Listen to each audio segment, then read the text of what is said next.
नमस्कार दोस्तों, जय श्री राम। कैसे हैं आप सब। हमारे YouTube channel Arvind Kumar official में आप सभी का स्वागत है। आप सभी को कन्हैयालाल कांड तो याद ही होगा। जी हाँ, वही कांड जिसमें एक दर्जी की निर्मम हत्या कर दी जाती है और वो जो दो लोग थे उन्हें आतंकवादी करार दे दिया जाता है। वो जो दो लोग थे जब हत्या करते हैं उसके बाद कैसे अपनी वीडियो को वायरल करते हैं और उसमें बताते हैं कि प्राउडली कैसे उन्होंने एक निहत्थे इंसान की हत्या कर दी जिसका कोई कसूर नहीं था। कसूर था तो सिर्फ इतना कि उन्होंने भाजपा की अध्यक्ष रही नुपुर शर्मा जी का साथ दिया था। उसी नुपुर शर्मा का जिन्होंने एक डिबेट के अंदर एक सिर्फ कुरान की कुछ लाइनों को कोट कर दिया था, कुछ बता दिया था, कुछ तथ्य बता दिए थे, जिसके बाद बहुत से सोशल मीडिया पर लोगों ने उनकी क्लिपिंग को काट काट के वायरल किया और भड़काऊ भाषण तैयार किया एक टाइप का, जिसकी वजह से बार बार कुछ आतंकी लोग या ये कहें कुछ कट्टरवादी लोग अपनी तलवारें लेकर रोड पर उतर आए थे। अगर आपको याद नहीं है तो याद कीजिए वो कांड जिसमें सिर्फ कन्हैयालाल ही नहीं बल्कि ऐसे ऐसे बहुत से लोग, उमेश कोहले और न जाने कितने ही निहत्थे लोगों को मार दिया गया था। पूरे देश में इस तरह के हत्याकांड हुए थे। अब फिर से कुछ ऐसी ही चीज करने की कोशिश की गई है। मैं बात कर रही हूं गुजरात के भावनगर की। वहां पर भी एक दर्जी जिसका कसूर सिर्फ इतना है कि वो अपनी ही दुकान के अंदर राम नाम का पाठ चला रहा था, यानी कि हनुमान जी का चालीसा चला रहा था। हनुमान चालीसा का भजन गा रहा था, हनुमान चालीसा उसकी दुकान में बज रहा था और इसी बात पर एक कट्टरवादी वहीं उसी रोड से गुजरता है और हाथ में तलवार लिए उसकी दुकान पर धमकता है।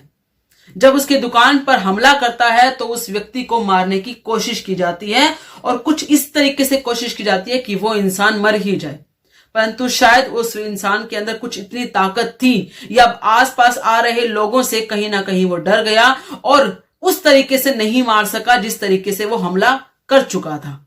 परंतु इस व्यक्ति ने उस दर्जी को बहुत बुरी तरीके से घायल कर दिया।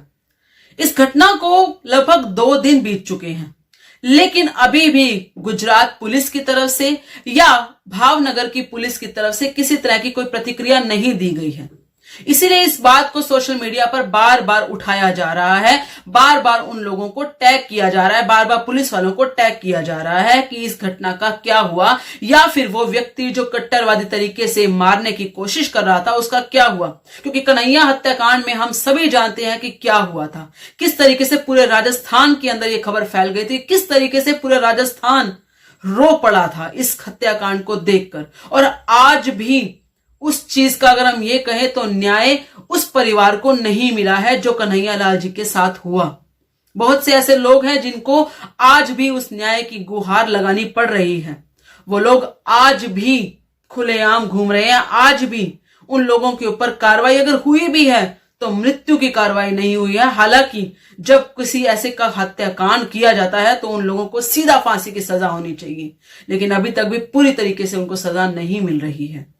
हमारी बस सरकारों से इतनी ही प्रार्थना है कि इस तरह के लोगों पर आप कार्रवाई तो करते हैं, लेकिन कुछ इस तरीके से नियम बनाइए, कुछ इस तरीके से कानून बनाइए कि ऐसे लोग जो बिना बात के सिर्फ कट्टरवादी तरीके से एक दूसरे को मारने की कोशिश करते हैं, उन इंसानों को जो आराम से अपना काम कर रहे हैं, जो सिर्फ भजन कीर्तन कर रहे हैं, जो परमात्मा का नाम ले रहे हैं, उनको किसी ना किसी तरीके से निहत्थे होते हुए उनको मारने की कोशिश की जाती है।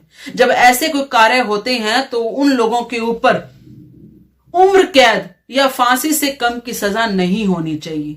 उन लोगों को उनके कट्टरवादी का जवाब उनकी कट्टरता से ही देना चाहिए।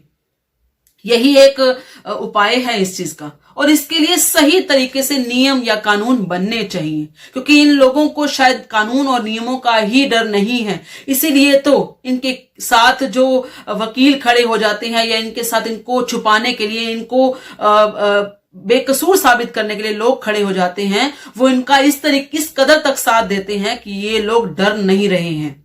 बहुत सी ऐसी चीजें हैं जो हमने अपनी आंखों देखी हैं। कितने ही कांड, कितने ही लव जिहाद के केस हुए हैं जिसमें सरेआम लड़कियों को मारा गया है, चाकू तक घुसोड़ा गया है, इतने टुकड़े किए गए हैं, ये हम सरेआम दिखते हैं। लेकिन उसके बाद भी उन लोगों को या तो पागलपन करार दे दिया जाता है या फिर उनको बेकसूर करार किसी ना किसी तरीके से बना दिया जाता है। कुछ ना कुछ ऐसा किया जाता है कि ये बताया जाता है कि उसके दिमाग या हालत ठीक नहीं है, या कुछ ऐसा कि उसने दबाव में आके किया, कुछ भी समथिंग, कुछ भी उसको पागल करा दिया जाता है। और यही वो चीज है जो इन लोगों को छूट का रास्ता दिखाती है।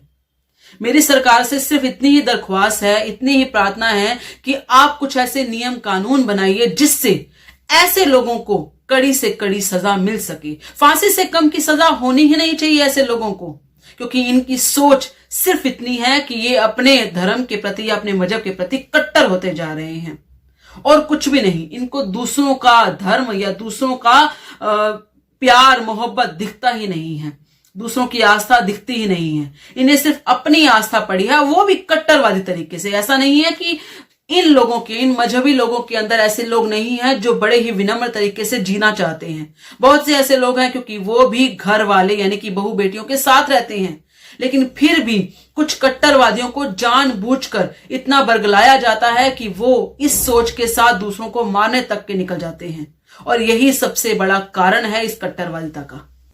उस दर्जी ने किसी को भड़काया नहीं था, सिर्फ इतना ही कर रखा था कि उसने अपनी ही दुकान के अंदर हनुमान चालीसा चला रखा था। आप सोच के देखिए, अगर हनुमान चालीसा चलाने से अगर ये लोग ये समझते हैं कि इन्हें भड़काया जा रहा है, तो सोच के देखिए 5 वक्त की अजान होती है, हमें कितना भड़काया जाता होगा। लेकिन क्या हम भड़कते हैं? नहीं, क्योंकि हिंदू विवेकशील होता है। हिंदुओं के अंदर विवेक होता है, सोचने समझने की ताकत होती है, विवेकशीलता होती है उनके अंदर। इसलिए वो सोचते हैं, समझते हैं कि उनका धर्म है, वो अपना रहे हैं, कोई समस्या नहीं है। बस वो हमारे धर्म के अंदर किसी प्रकार का कोई पीड़ा ना करे, किसी प्रकार की कोई उंगली ना करे। हम बस यही चाहते हैं। हम जो कर रहे हैं धार्मिक तरीके से करते आए हैं हमेशा से।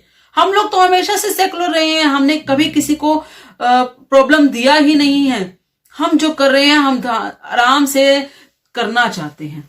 हम बस यही चाहते हैं कि कोई फिर से कन्हैया लाल ना बन जाए, फिर से उदयपुर जैसा कोई कांड ना हो जाए, फिर से कोई ऐसा परिवार अब अनाथ ना हो जाए, अपने पिता के बिना ना हो जाए। बस यही चाहते हैं। आप सबका क्या कहना है कृपया करके अपने विचार कमेंट में जरूर बताइएगा। इस वीडियो को लाइक और शेयर जरूर कीजिएगा। धन्यवाद। जय श्री राम।